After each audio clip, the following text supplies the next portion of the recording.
Hello, everyone, and welcome to Nystrom World.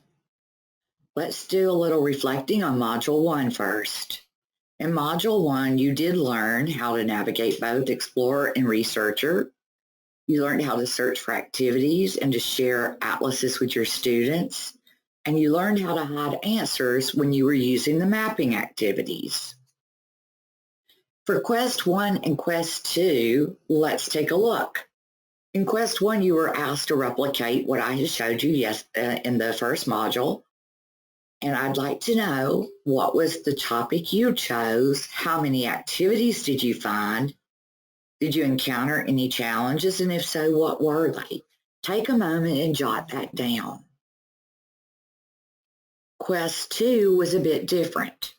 It was about making an assignment, which we had not yet done in Module 1.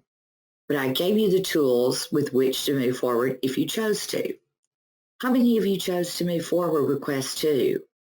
And if you did you find it easy or difficult? What was your experience like in using the teacher's guide to learn how to do those steps? I'd love to hear about it. At the end of today's module, you'll hear and see my email address. Please send me your responses. I'd love to see what you guys have chosen to reflect on. Today, we're going to move forward and we're going to be using the icons that we didn't use in Module 1, but we are going to begin in activity search. We're going to review that a bit more before we move to the other icons down here in this section. Let's take a look first at activity search. Today, I put in my keyword search as Africa. Remember, we can do a keyword search, or we can use this advanced search, either one. We talked about those in Module 1. I'm going to use Africa as my search. I'm going to click my search tool, and I get my responses. And look at this. I get 20 responses per page. There are 2 full pages. I got a total of 40 responses related to the topic of Africa. Now, the one I've chosen to share with you today is this Mapping U.S. History, and it's a close reading. And the reason I wanted to share this with you is because we have so many great tools in Nystrom World that will really help you and your students get through more difficult text. It'll help your struggling learners. It'll help your ELL students. So let's take a look at mapping. We're going to assign this to our students. So when we open it up, we can see that we have the short reading. Yes, this is the one we want to assign. So we select the silhouette of a person, and that's our assign button. On the new assignment page, the first thing I want to do is I want to actually enter what it is I want them to do with the reading. So I've chosen, I want them to read and highlight the main idea in each paragraph, and then I want them to highlight the benefits of the Columbian exchange to Europeans. This is going to go under our custom highlights here. And then we'll complete the assignments here. When I open custom highlights, I see that we have a number of default highlights. Now, I just like to go ahead and start from scratch and pick the ones I want. So I just go through and delete each of these. And I come over here and create my own highlights. So you can see I've created the benefits of the Columbian exchange to Europeans and main idea. I put it here under label. I choose the color of highlight that I want to use. I click add my highlight. And what I'm doing is I'm building my highlights that I want the students to use. And once I get those built, I click done. Now, that is now in my button there that will go out to the students. I have selected my due date and my unlock date. I've selected the activities I want to share. I've decided to share it with my class, the first period Columbia class. I clicked my button here to transfer it over to my selection. I click save and I'm done. And once I'm done, I get this link here, and this link I can now put in Schoology, Canvas, or any other kind of learning management system that I'm using. So let's review for a second. How did I find an activity? How we assigned the activity, and how we created those custom highlights. Now we're going to switch views for a moment. We're actually going to switch to the view of a student, and we're going to see how a student retrieves an assignment, how they apply the highlighting, and how they can apply our text-to-speech tools. Let's take a look at a student account.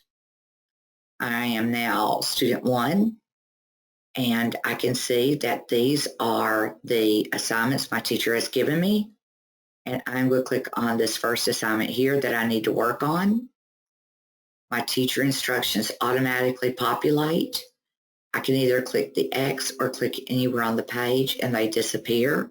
Should I need them again, they are right here in this first icon. So let's take a look at some of the icons and what we're going to be getting out of those.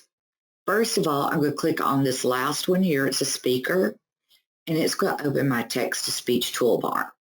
Now, there are a lot of things in this toolbar that are familiar to you. A play button, pause, and the stop. Play will cause our speech-to-tool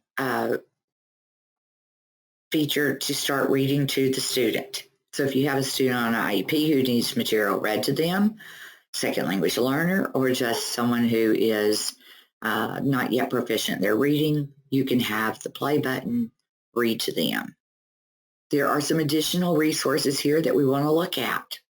I'm going to highlight the word claim with my cursor, and I want to translate that word into my home language, and my home language is Spanish. So I'm going to go to the world here for world languages, world languages. Let's go there. And I've now got my translation into Spanish by using the world. What else can I do? Leaving my word highlighted, I move to the icon of a book, which is our dictionary, and I get our definitions.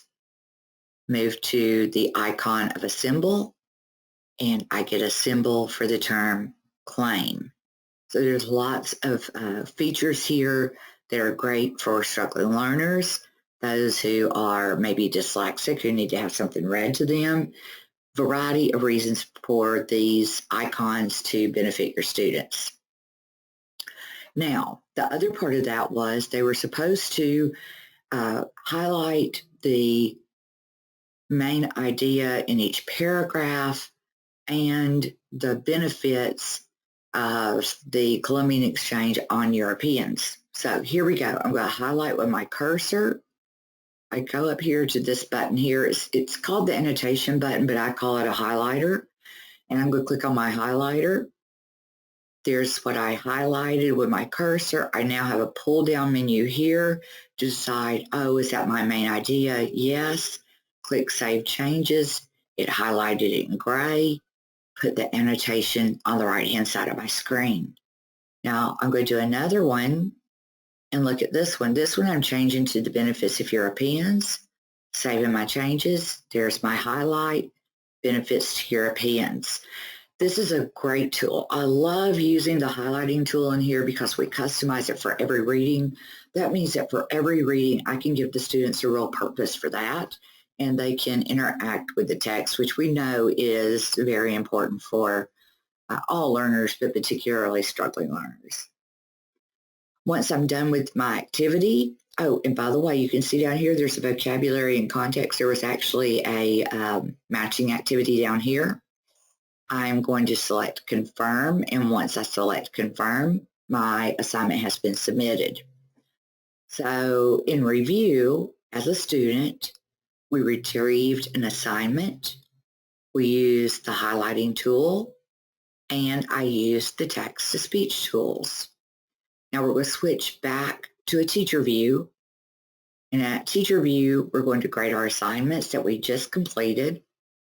We're going to go to the discussion board. We're going to look at what kind of ongoing professional learning is available, and we're going to look at how we get support when we need it. Let's get going. Here we go. We're going to start out by grading that assignment. I'm going to click on assignments and grades. You can see I'm managing assignments now. Going over here, grade. There's my A+. I can grade my assignment. There's student 1 that completed the assignment. Student 1 made a 6 out of 7. You can see how they've done the matching here. how it has scored that matching. The value of each question was 1 point. You have the opportunity to alter the value of all the points in your Nystrom account. And whenever you do so, it automatically changes the grade and automatically changes the value on everyone else's paper as well. Now, we also did that highlighting though, so we want to look at that. So on this, to look at the highlighting, we'll click on the view button and we'll actually go into the student's account to look at this. I'm going to click OK. Look at this. I'm still student 1 here. And you can see, whoops, sorry about that. Didn't mean to do that one. You can see here where we've done some highlighting. Now what I'm going to do is I'm going to put my cursor right on the highlighting and click on that. And it shows what I've clicked on. It shows what the student has said about it. That's the main idea. And I'm just going to respond to that and say, way to go. Save my changes. And look what's happened over here now. Now there's a bell right here that tells the student that the student has some feedback from the teacher. All right, great. So now we've got where we can see what the students have actually highlighted. We can interact with this in that paperless classroom, give them feedback just as if we were handing a paper back to them. So let's return here. We've graded our work. We viewed it. Now, if you wanted to provide a grade for what they have highlighted, you would just come in here and change this grade, and that whatever grade you put there will stay. I'm going to go to my grade book. And in my grade book now, you can see here are all the different assignments I've made. Here is my list of students, and all of them have these red tabs. Well, these red tabs mean that I haven't done anything with it yet. So I can do one of two things: allow another attempt for the assignment, or I can publish the grades. I'm going to choose to go ahead and publish the grades. And in doing so, my button turns green, and that lets me know that I've given the students that assignment back. Let's go to the discussion board. For every assignment that you create in Nystrom World, there is a discussion board link that is automatically generated. With us now working from home more than ever, we can use this link just as if you were in a college course where students can discuss, share, collaborate with one another. Let's look at our professional learning. We don't want these modules to be the only professional learning you receive from us. So we have some additional options. First, we offer micro-credentials. Micro-credentials are the newest format of professional learning. With a micro-credential, what you're doing is you're using competency-based learning to acquire the skills of any of these things that we have already produced. We focused a lot on the C3 framework, and you'll find that we have the C3 framework, the 4 dimensions available in the different grade bands of K2, 3, 5, and 6, 12. Each of these take about 15 hours to complete, but upon completion, you receive a digital badge that shows that you have indeed added to your own learning, and that will in itself make you feel better about what you've done, because you have produced something that indicates your real competency here, rather than just having attended a webinar or an on-site training where you're just kind of like checking off hours. This really has more to do with implementation, that you actually used what you learned, and you have to do that in order to receive your micro-credential. Now, the Learning Corner is our blog area, and we have blogs on all kinds of general topics as well as specific topics. We have blogs on using Nystrom World. We have blogs on things such as standards-based grading. For webinars, we have webinars every month. We offer 2 per month that are relevant to you. They are emailed out every month about a week prior to their start time, in which you're given the link so that you can register. But you can also get ahead of the game by checking out our webinars and registering for the ones you're interested in. As you can see, we're kind of winding down right now. We're getting to the end of May. And we'll start our webinars back again in August, and you'll have a full list of webinars to choose from August through December, not too long before school actually begins. Also, I'd like to point out that if you click on the question mark on any page, that is our help page. And our help page provides a user's guide for Nystrom World. This is a step-by-step how to do everything in Nystrom World. Also, we provide the same type of guide for your students, step-by-step on how to do this. Perhaps you want to print a class set, let each class use the same set, or maybe you just want to direct them to that in their own account so that they can look at it in a digital format. So let's look at our third quest. Given the training that you just completed, I'd like you to select an activity, assign it to your students with custom highlights, grade it, and publish it. And then email me. I'd love to hear what you selected to be your first assignment, share out with your students, and I'd love to hear more about it. How did it go? Did you encounter any challenges? What were the wins of giving them an assignment from Nystrom World? I'd love to hear about your experiences. Please email me, pgothard@socialstudies.com. Please jot that down. I'd love to hear from you, pgothard@socialstudies.com. It's been a pleasure being with you for Module 2. If you have any questions, please don't hesitate to reach out to help@socialstudies.com. Thank you and have a lovely afternoon.